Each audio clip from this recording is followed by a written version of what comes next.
Bonjour, quelques petites indications avant de refaire les QCM et donc améliorer les notes que vous avez eues à la première session. Donc pour le QCM 1, il faut vraiment revoir les applications du cours et la correction des exercices 1 à 3. Euh, C'est assez direct, les questions sont directement des applications du cours. Pour le QCM 2, c'est de l'application du cours, mais il y a une étape de transformation de l'équation de l'inéquation avant d'aboutir au résultat. Donc ici, dans cet exemple, on a moins 4 racine de x plus 1 supérieur ou égal à moins 2. Nous, ce qu'on sait faire, c'est racine de x égale a, racine de x supérieure a, racine de x inférieure a. Donc ça, on sait résoudre.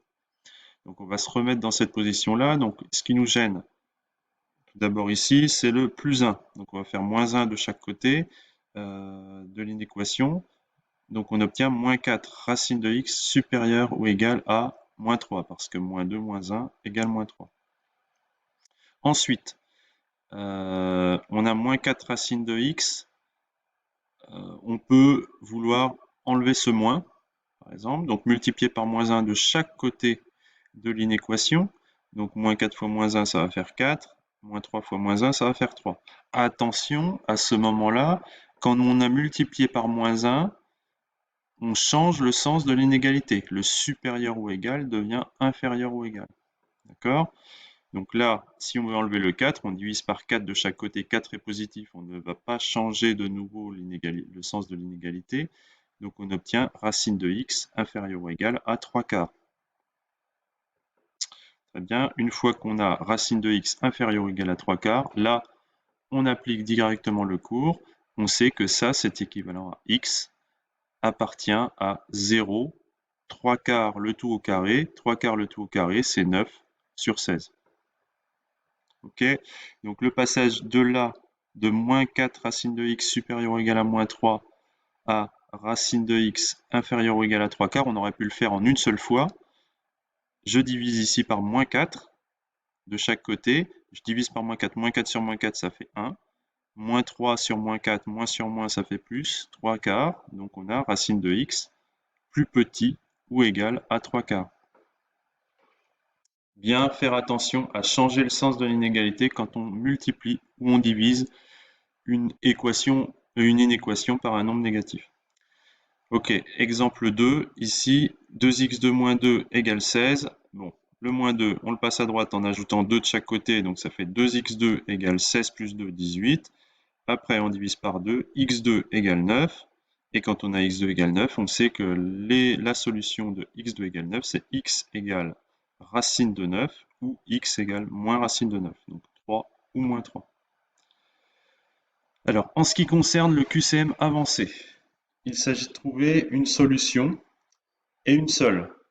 Donc si vous en avez deux, vous n'en indiquez qu'une seule dans la case numérique.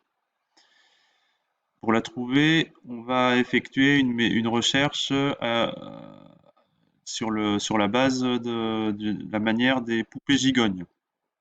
Alors je m'explique. Quand vous avez racine de quelque chose égale 4, c'est pas la peine d'aller plus loin dans un premier temps. Le quelque chose, vous le mettez dans un Y, dans truc. Ici, j'ai mis dans truc. En fait, racine de quelque chose égale 4, ça veut dire que ce quelque chose égale 16. D'accord? Donc, ici, j'ai mis truc. Donc, racine de truc égale 4, ça veut dire truc égale 16. Et après, on résout de nouveau une autre équation, c'est-à-dire que 2 racine de x plus 8 égale 16. Voilà. Alors là, on sait faire. Donc, 2 racines de x égale 8. Racine de x égale 8 sur 2 égale 4. Donc ça équivaut tout ça à racine de x égale 4. Et on sait que, eh bien là, on n'en a qu'un de x qui marche pour cette équation-là, c'est x égale 16. D'accord? Donc au final, x égale 16 est solution de cette équation-là. On peut prendre le temps de vérifier à l'envers. Vous avez le temps. C'est-à-dire que ici, on dit, bon, si je mets x égale 16 dans cette expression-là, est-ce que j'obtiens 4? Alors, racine de 16, ça fait 4. 2 fois 4, ça fait 8. 8 plus 8, ça fait 16. Donc, ce qu'il y a sous la racine, ça fait 16. Racine de 16, ça fait 4. 4 égale 4, c'est bon. Alors, QCM expert. En fait, on utilise la même technique que pour le QCM avancé. Simplement, ici, il va falloir avoir une idée sur son brouillon des réponses, des solutions et du nombre des solutions.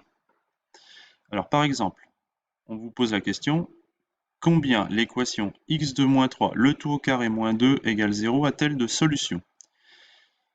Alors, sur le QCM, vous avez le choix entre 0, 1, 2, 3, 4, 5. Donc ici, eh bien, on va se remettre dans la technique des poupées gigognes, c'est-à-dire que on transforme x2 moins 3, le tout au carré moins 2 égale 0 en x2 moins 3, le tout au carré égale 2. De telle sorte que là, on connaît les solutions. Donc, c'est truc au carré égale 2. On sait que truc peut prendre deux valeurs. Soit truc vaut racine de 2, soit truc vaut moins racine de 2. Alors ce truc, ici, c'est x carré moins 3. Donc soit x carré moins 3 égale racine de 2, soit x carré moins 3 égale moins racine de 2. Et on poursuit sur les deux branches. Donc si on est dans cette branche-là, ça veut dire que x carré, c'est égal à 3 plus racine de 2. Si on est dans cette branche-là, ici, ça veut dire que x carré égale 3 moins racine de 2. Et puis, si on est sur cette branche-là, x carré égale 3 plus racine de 2, il y a deux solutions possibles, qui sont la racine de 3 plus racine de 2, ou moins la racine de 3 plus racine de 2. Si on est sur cette branche-là, alors les solutions sont racine de 3 moins racine de 2, ou moins racine de 3 moins racine de 2. Là, on a bien quatre solutions distinctes. Donc, il faudra taper 4 dans la case numérique.